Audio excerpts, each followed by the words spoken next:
السلام علیکم ورحمۃ اللہ وبرکاتہ۔ الحمد للہ رب العالمین والصلاة والسلام علی سید المرسلین نبینا محمد وعلی آلہ وصحبہ اجمعین، اما بعد۔ محترم معزز ساتھیو، کچھ منٹ آج ہم گفتگو کریں گے لا الہ الا اللہ وحدہ لا شریک لہ لہ الملک ولہ الحمد وہو علی کل شیء قدیر کے بارے میں۔ ہر مسلمان کو اس کلمہ کے بارے میں 3 باتیں جاننا چاہیے۔ کتنی باتیں؟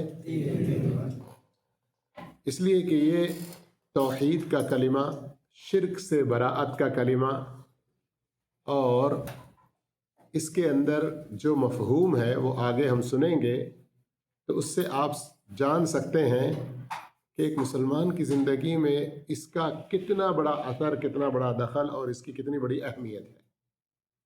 3 چیزیں کیا جاننا چاہیے؟ نمبر 1، روزانہ کی زندگی میں یہ ذکر کب کب پڑھنا چاہیے۔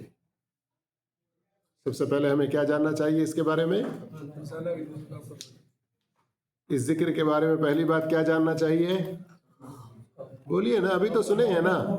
کب کب پڑھنا ہے، کن کن وقتوں میں، کن کن حالتوں میں پڑھنا ہے۔ دوسری چیز، کس وقت پڑھنے کا کیا فائدہ ہے، کیا فضیلت ہے، کیا ثواب ہے، ثواب کو جاننا۔ اور تیسرا جو سب سے زیادہ ضروری ہے وہ ہے اس کے معنی مفہوم کو سمجھنا اور اس کے مطابق اپنی زندگی گزارنا۔ یہ سب سے زیادہ ضروری۔ تو جو سب سے زیادہ ضروری ہے اسے پہلے لیتے ہیں ہم، ٹھیک ہے؟ کیا ہے سب سے زیادہ ضروری؟ کیا ہے؟ ہاں، اس کا معنی لا الہ الا اللہ، نہیں ہے کوئی سچا معبود، نہیں ہے کوئی سچا معبود۔ لا الہ، اس کا ترجمہ ہمیشہ یاد رکھیں، نہیں ہے کوئی۔ ہاں، آپ پوچھیں گے لا الہ، یہ سچا کا لفظ جو ہم اردو میں کہہ رہے ہیں، عربی میں کہاں ہے؟ عربی اردو میں ایک جملہ استعمال ہوتا ہے بین السطور، بٹوین لائنز۔ سورہ حج اور سورہ لقمان میں اللہ رب العالمین کا ایک فرمان ہے، اس فرمان کی روشنی میں لا الہ کا ترجمہ عربی میں اگر کوئی کرے تو کرتے ہیں لا معبود بحق، نہیں ہے کوئی سچا معبود، حق معبود، سچا معبود کوئی نہیں ہے، الا اللہ، اگر ہے تو کون ہے؟ صرف اور صرف اللہ۔ اچھا، وہ آیت کیا ہے؟ سورہ لقمان، اور اسی طرح سے اور ایک سورہ کیا کہا میں نے؟ سورۃ الحج۔ جی، یہ دیکھیے سورہ لقمان میرے سامنے، اللہ رب العالمین اس کے اندر ذالک بأن اللہ هو الحق وأن ما يدعون من دونه الباطل، یہ اس لیے کہ بے شک اللہ وہی سچا ہے، وہی حق ہے، اور اس کے سوا جس کی بھی عبادت وہ کرتے ہیں وہ سب کا سب باطل ہے، حق کے خلاف۔ اچھا، قرآن کی دلیل سے تو بات سمجھ میں آ گئی آپ کو، لیکن تھوڑا سا لاجک اور منطق۔ معبود ہم جو کہتے ہیں، کیا مطلب اس کا؟ جس کی پوجا ہو رہی ہے، جس کی عبادت کی جاتی ہے۔ دنیا میں ہم دیکھتے ہیں کہ لوگ پتھر کی بھی پوجا کر رہے ہیں، جھاڑ کی بھی پوجا کر رہے ہیں، گائے کی بھی پوجا کر رہے ہیں۔ لفظ کے اعتبار سے وہ بھی معبود ہیں، سمجھ میں آ رہی بات؟ لیکن کیا سچے معبود ہیں؟ نہیں ہے کوئی سچا معبود مگر، اگر کوئی ہے تو الا اللہ، صرف اور صرف اللہ۔ معنی صحیح، اس کا ترجمہ صحیح سمجھ گئے نا آپ لوگ؟ لیکن ایک اور بڑی اہم بات کو سمجھنا ہے، معنی سمجھنے کے فوراً بعد، وہ کیا؟ صرف لا الہ الا اللہ بھی ایک ذکر ہے، کبھی ہم اس کو 4 کلمات میں ادا کرتے ہیں، سبحان اللہ، الحمدللہ، لا الہ الا اللہ، اللہ اکبر، ہے نا؟ اور آپ صرف 100 مرتبہ لا الہ الا اللہ بھی کہہ سکتے ہیں، حدیث میں اس کی بھی الگ سے فضیلت ہے، ٹھیک ہے نا؟ لیکن لا الہ لا الہ لا الہ یہ آدھا نہیں کہنا ہے کبھی، آ رہی سمجھ میں بات؟ پورا کلمہ کہنا، لا الہ الا اللہ یہ مکمل ہے، صرف لا الہ، صرف لا الہ نہیں کہنا۔ بعض لوگ صرف لا الہ کہنے کو بھی عبادت سمجھتے ہیں، ذکر سمجھتے ہیں، اور اسی کی رٹے لگاتے ہیں، تو یہ غلط ہے، یہ بدعت ہے، یہ بالکل غلط طریقہ ہے، غلط معنی، گویا کہ ہم ناستک، ملحد، نہیں ہے کوئی معبود، نہیں ہے کوئی معبود، کوئی عبادت کے قابل نہیں، گویا کہ اس طرح سے ہم دہرا رہے ہیں۔ نہ، معنی سمجھانے کے لیے ہم نے آپ کو رک کر کہا لا الہ کیا معنی، الا اللہ کیا معنی، لیکن بطور ذکر کے ہم کو کہنا ہے تو کیا کہنا ہے؟ آدھا نہیں کہنا، کیا نہیں کہنا؟ کیا؟ صرف لا الہ، صرف لا الہ نہیں کہنا۔ لا الہ الا اللہ وحدہ، کیا مطلب وحدہ؟ وہ اکیلا ہے، تنے تنہا ہے، لا شریک لہ، اس کا کوئی شریک نہیں ہے۔ ذرا غور کریں آپ لوگ، آج ہم یہ زبان سے کلمہ کہتے تو ہیں لیکن معنی نہیں سمجھتے، اس لیے کتنے شرک میں ڈوبے ہوئے رہتے ہیں۔ لا الہ الا اللہ کے اندر ہی نہیں ہے کوئی سچا معبود سوائے اللہ کے، اس کی توحید، اس کی وحدانیت کا ذکر آ گیا، لیکن پھر اوپر سے تاکید پہ تاکید کہ وحدہ وہ اکیلا ہے، تنے تنہا ہے، لا شریک لہ، اس کا کوئی شریک، اس کا کوئی ساجھی، اس کا کوئی پارٹنر نہیں ہے۔ اگر وہ ہندی وغیرہ میں کہنا چاہیں تو بھاگیہ دار، کیا کہتے ہیں؟ ہاں، بھاگیہ دار، حصے دار اس کا کوئی بھی نہیں ہے۔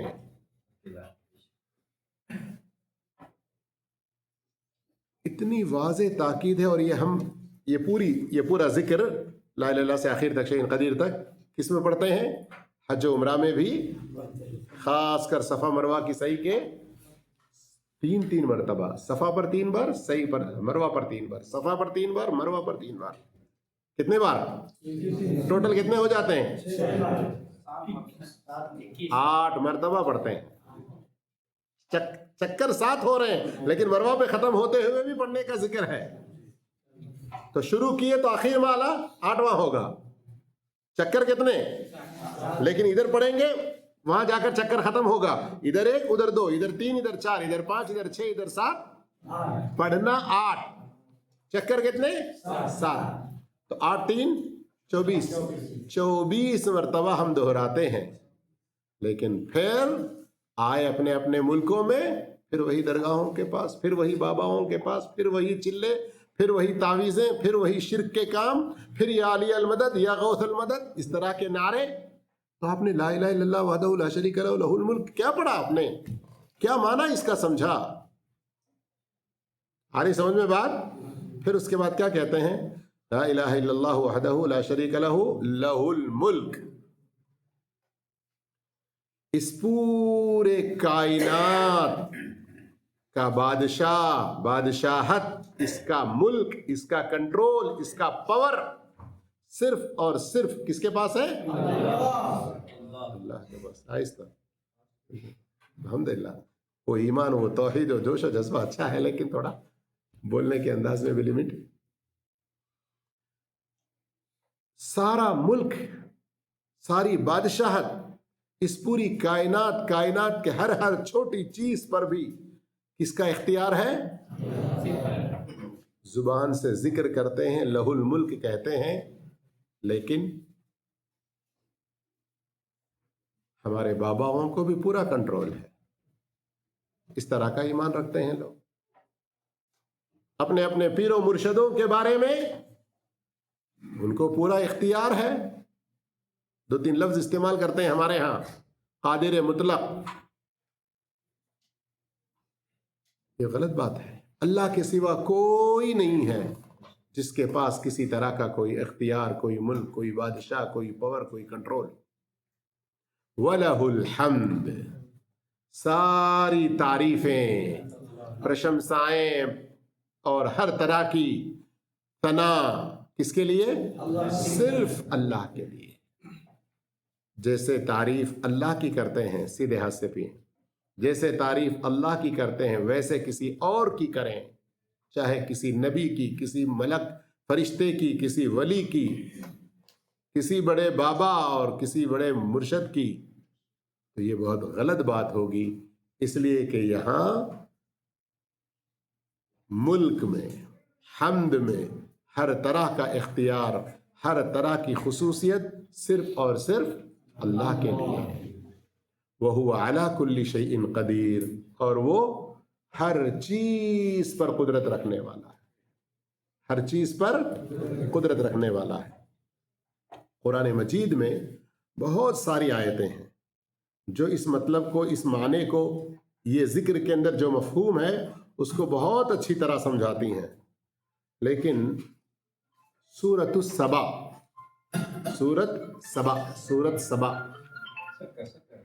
सूरत सबा जो है ना, इसकी आयत नंबर 22 देखें।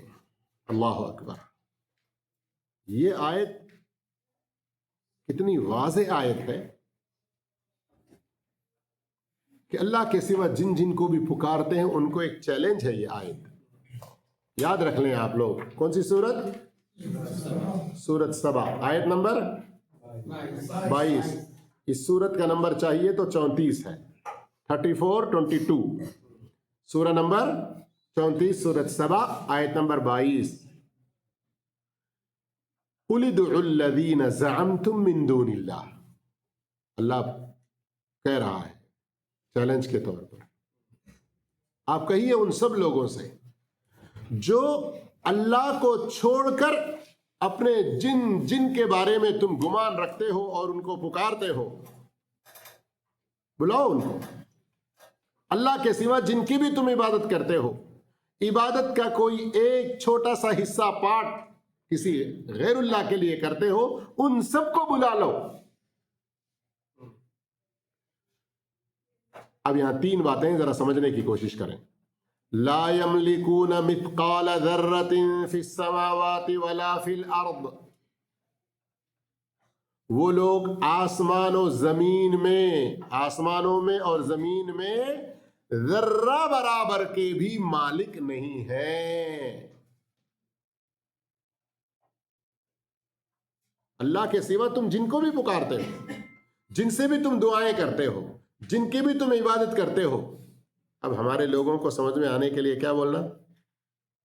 अल्लाह के सिवा जिन जिन मज़ारों पे, दरगाहों पे जाते हो, सजदे करते हो, रुकू करते हो, तवाफ करते हो, मन्नतें मांगते हो, नजरो नियाज करते हो, कुर्बानियां, बकरे वगैरह, मुर्गियां चढ़ाते हो, वहां सारा कुछ, उन सब से अल्लाह रब्बुल आलमीन कह रहा है कि वो लोग आसमानों में और जमीन में कितने के मालिक नहीं है? मित्काल ज़र्रा, ज़र्रा के भी मालिक नहीं है। और हम लोगों ने क्या किया? वो दाता, वो गंज बख्श, वो गरीब नवाज, वो बंदा नवाज, वो सबको देने वाला, वहां सबकी मुरादें पूरी होती हैं। वहां जाएंगे वो दरगाह पे तो लड़के मर्द बच्चे मिलेंगे, उस गद्दी पे जाएंगे तो वहां नजर मान के आएंगे तो इस मर्तबा की वोटिंग में हम जरूर पास हो जाएंगे, क्या जीत जाएंगे। ऐसे ऐसे लोगों के आजकल ईमान और यकीन, इसलिए मज़ारों पे, दरगाहों पे खूब जाते हैं। अल्लाह कैसे चैलेंज कर रहा है, देखिए, कह रहा है कि उनके पास जर्रा जर्रा जर्रा नजर आता है आंखों से? नहीं आता। अच्छा चलिए, जर्रा के भी मालिक खुद तो नहीं है, लेकिन क्या कहीं कुछ पार्टनरशिप है? कभी क्या होता है, किसी कंपनी का कोई एक आदमी मालिक नहीं होता, दोनों तीनों मिलके होते हैं ना। तो अल्लाह फिर उसके बारे में कह रहा है वमा लहुम फीहिमा मिन शिर्क, आसमानों में जमीनों में उनकी कोई शिराकत, पार्टनरशिप, हिस्सेदारी नहीं है। ये कौन कह रहा है? अल्लाह कह रहा है कि ऐ लोगों, तुम अल्लाह के सिवा जिनको पूछते हो, जिनकी इबादत करते हो, जिनको मानते हो,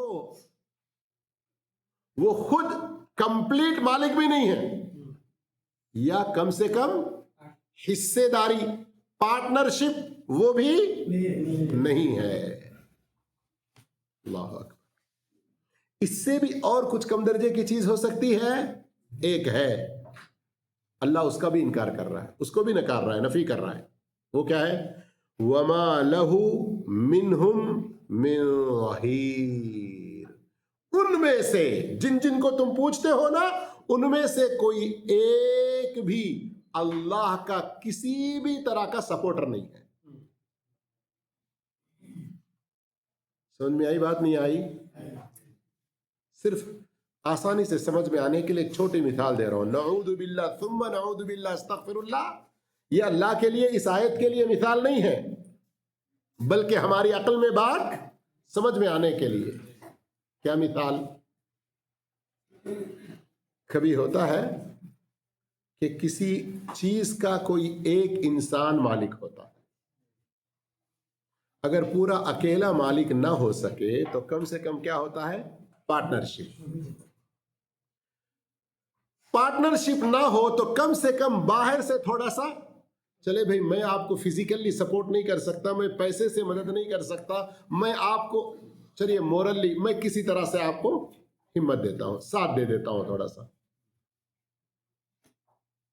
अल्लाह ताला कह रहा है तुम अल्लाह के सिवा जिनको पुकारते हो वो लोग न जर्रा के मालिक हैं आसमान और जमीन में, ना आसमान और जमीन में अल्लाह के साथ कोई उनकी पार्टनरशिप है, ना ही उनमें से कोई एक अल्लाह का किसी तरह का कोई सपोर्ट करने वाला है, कुछ भी नहीं है। तो फिर ऐसों को पुकारना, तो ला इलाहा इल्लल्लाहु वहदहु ला शरीका लहु लहुल मुल्क व लहुल हम्द व हुवा अला कुल्ली शैइन कदीर का माना समझ में आया? बहुत सी आयतें हैं, लेकिन सिर्फ आपको मैंने 2 आयतें बताई। एक सूरे लुकमान में वो आयत कि सच्चा माबूद क्यों कहते हैं ला इलाहा का तर्जुमा करते हुए, और यहाँ इस पूरे जिक्र के मफहूम में सूरे सबा सूरा नंबर 34 आयत नंबर 22। अब इस जिक्र को पढ़ने की कई सारी जगह हैं, जैसे अभी हमने सुना कि सफा मरवा के दरमियान में भी पढ़ते हैं, और भाई ने बतलाया कि बाजार में जाते हुए पढ़ते हैं, उसके अंदर थोड़े अल्फाज कुछ ज्यादा हैं, लेकिन रोजाना की जिंदगी में हर फर्ज नमाज के बाद, कब कब?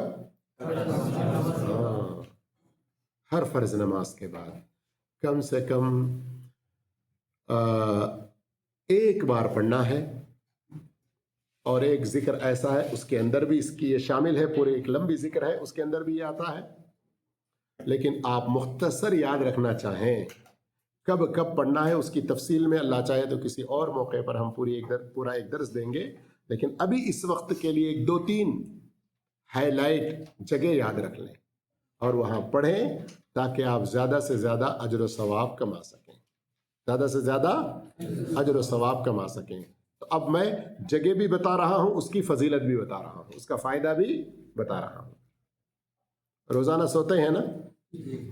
सोते हैं, तो सोने से पहले ये पूरा जिक्र करें, फिर पढ़ें ला हौला वला कुव्वता इल्ला बिल्लाह, सुब्हानल्लाह वल्हम्दुलिल्लाह वला इलाहा इल्लल्लाहु अल्लाहु अकबर, सोने से पहले। इब्न हिब्बान की सही हदीस है। कैसे पढ़ेंगे? पूरा एक बार पढ़ के सुनाइए। ला इलाहा इल्लल्लाहु वहदहु ला शरीका लहु लहुल मुल्क व लहुल हम्द व हुवा अला कुल्ली शैइन कदीर ला हौला वला कुव्वता इल्ला बिल्लाह सुब्हानल्लाह वल्हम्दुलिल्लाह वला इलाहा इल्लल्लाह वल्लाहु अकबर। ये सारे तो तकरीबन मालूम है ना? गौर कीजिए कितना बड़ा फायदा। जो शख्स सोने से पहले ये पूरा पढ़ लेता है उसके गुनाह बख्श दिए जाएंगे, अगरचे कि वो समंदर के झाग के बराबर भी। कितना? समंदर का झाग मालूम है पहाड़ों की तरह से रहता है। उतने गुनाह अगर तुम्हारे हों और सोने से पहले आप ये पढ़ लें, तो इससे क्या बात समझ में आती है? सोने से पहले अपने सारे गुनाह माफ करवाना है। इस कलमे को, इस जिक्र को समझ कर माने के साथ पढ़ने की कोशिश कीजिए। याद रखेंगे ना? सोने की हालत में कभी भी आपकी आंख खुल जाती है, खुलती है ना? अगर आप सुबह फजर के लिए ही जाग गए या उससे पहले तहज्जुद के लिए जाग गए, या नहीं आपकी ऐसे ही आंख खुल गई, करवट बदल रहे हैं, तो वो करवट बदलने के मौके पर ला इलाहा इल्लल्लाहु वहदहु ला शरीका लहु लहुल मुल्कु व लहुल हम्दु व हुवा अला कुल्ली शैइन कदीर, सुब्हानल्लाह वल्हम्दुलिल्लाह व ला इलाहा इल्लल्लाहु वल्लाहु अकबर, अल्हम्दुलिल्लाह सुब्हानल्लाह ला इलाहा इल्लल्लाह वल्लाहु अकबर, ला हौला वला कुव्वता इल्ला बिल्लाह। थोड़ा सा फर्क है, सोने से पहले में ला हौला वला कुव्वता इल्ला बिल्लाह बीच में है, उसके बाद सुब्हानल्लाह अल्हम्दुलिल्लाह ला इलाहा इल्लल्लाह अल्लाहु अकबर। रात में आंख खुल गई आपकी, सुबह जागे आप, उस वक्त पढ़ना है।